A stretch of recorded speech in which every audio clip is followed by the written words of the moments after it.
가장 위험한 시기에 가장 위험한 이중생활. 에베소서 6장 10절에서 18절.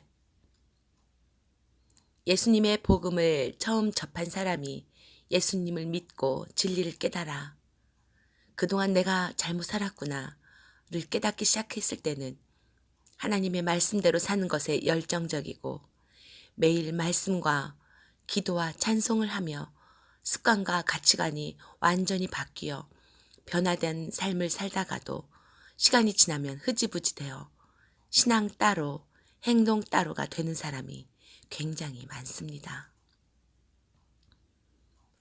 설교를 들을 때는 맞아 하며 눈물로 회개하고 이제는 하나님 기쁘시게 정말 제대로 살아야겠다 라며 다짐하고 그러고 나서도 삶에서 자신을 조금이라도 불편하게 하는 어떤 이벤트가 생기면 거기에 반응하여 화내고 미워하고 불평하고 원망하며 염려하여 화평은 깨지고 죄를 짓습니다.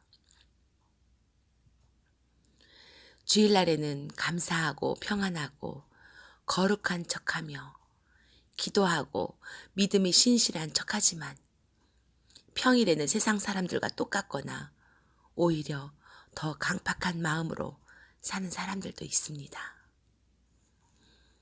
그렇게 주일날 평안함을 느끼며 기도하고 찬송하고 말씀 듣고 눈물 좀 보이며 회개하면 마치 구원이라도 다 이룬 듯한 안전한 기분이 드나 봅니다. 하지만 그런 감정은 사탄이 주는 거짓 감정일 확률이 높습니다. 저와 여러분이 설교를 듣거나 말씀을 읽을 때 깨닫게 되고 동감이 되는 것은 그저 그 말씀을 이해했다는 의미이지 저와 여러분이 그렇게 변화되어 구원으로 가는 안전함에 이르렀다는 의미는 전혀 아닙니다. 매일을 하나님과 수시로 교제하고 늘 하나님께서 지켜보고 계심을 인지하며 말씀과 기도와 찬송으로 하나님과의 친밀한 교제가 있는 사람이 느끼는 것이 바로 어떠한 상황에서도 변하지 않는 진정한 하늘의 평안입니다. 따라서 주일날 교회에서만 느낄 수 있는 평안은 거짓 평안입니다.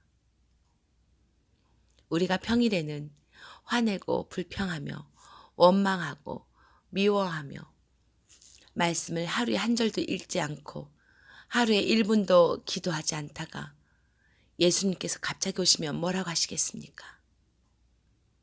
아, 주님, 오늘은 평일이라 안 됩니다. 주일날 예배드리고 회개해서 마음 평안하고 기쁠 때 그때 오셔야죠. 이러시겠습니까? 마치 예배 시간과 일상생활하는 시간에 보이지 않는 막이라도 있는 것 같습니다. 그 막을 통과할 때마다 생각과 가치관이 180도 바뀌는 사람들은 가장 위험한 이중생활을 하는 그저 위선적인 교회 출석자들일 수밖에 없습니다. 저와 여러분들 중에 하나님을 진심으로 사랑하여 매일 기도하고 매일 말씀을 묵상하고 매일 하나님을 찬송하며 말씀을 들은 대로 행동하여 변화된 모습으로 하나님을 기쁘시게 해드리는 그런 사람들만 구원을 받게 될 것입니다. 누가 봐도 온 세상이 마지막으로 치닫고 있는 지금은 사탄의 공격이 더욱 거셉니다. 주변을 둘러보아도 예전처럼 온전히 평안한 마음으로 하나님을 신실하게 섬기는 이들을 찾아보기 어려울 정도입니다. 이렇게 위험한 시기에 신앙과 비신앙의 가운데서 이중생활을 하는 사람들은 가장 위험한 시기에 가장 위험에 빠진 사람들이 아닐 수 없습니다. 물론 인생은 그 자체가 문제의 연속이고 다들 그렇게 산다고들 하지만 이건 심해도 너무 심한 지경이 아닌가라는 생각도 듭니다.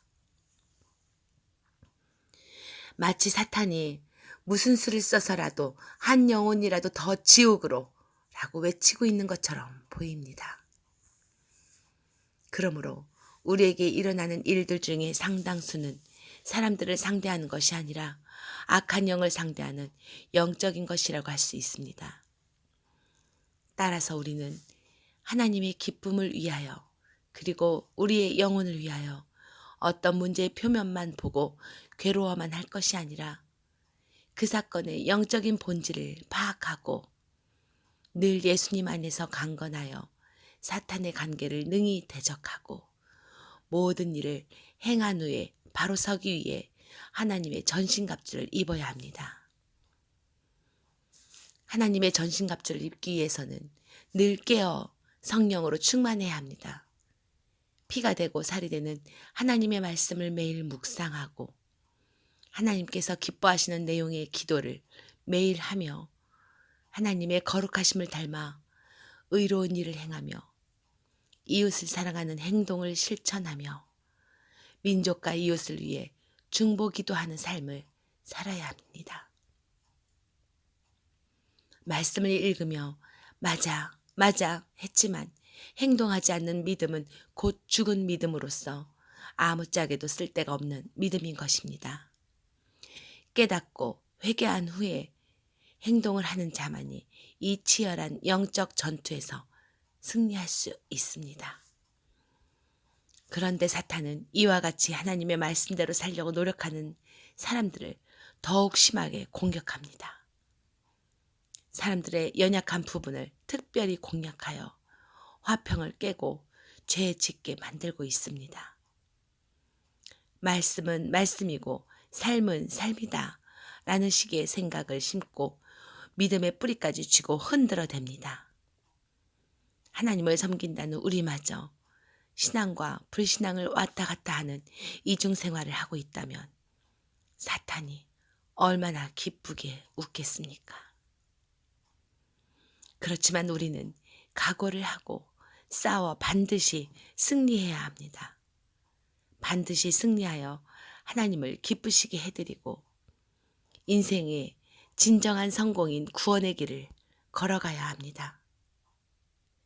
이제 오늘 하나님께서 우리에게 주신 말씀들을 통하여 이 부분에 관하여 깊이 있게 점검하고 회개하고 결단하고 온전히 변화되어 이중생활의 모습이 조금이라도 있었다면 과감히 떨쳐내버리고 인생의 진정한 성공인 구원의 길을 걷는 승리하는 하나님의 자녀들이 되십시다.